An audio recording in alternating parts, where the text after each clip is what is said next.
So I've just released my new album recorded at the site of the world's longest reverb. And this process started back in September 2021. We were mid-pandemic and people weren't really going to the tanks during this time due to the COVID restrictions. And so I was the first musician to go into the tanks for a good long while. In fact, the last musician to visit the tanks before me was none other than Mark Ronson.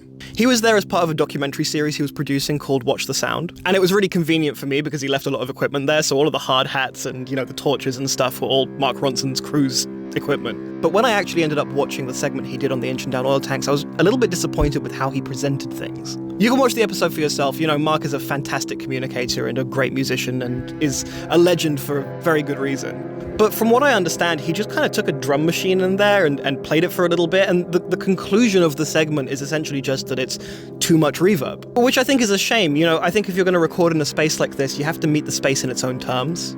And this was a challenge that I faced in recording my album as well. If you have too many rhythmic elements, the reverb just washes it all out. So it's no surprise that the drum machine didn't sound very good. For this reason, I tried to embrace the long duration of the reverb on my album. There's no point pretending the space is something that it isn't, which is how you end up with these awkward moments at the end of songs where we're just kind of standing around waiting for the reverb to end. It looks a bit silly on video, but that's how it would be if you were actually sat there listening to us record it.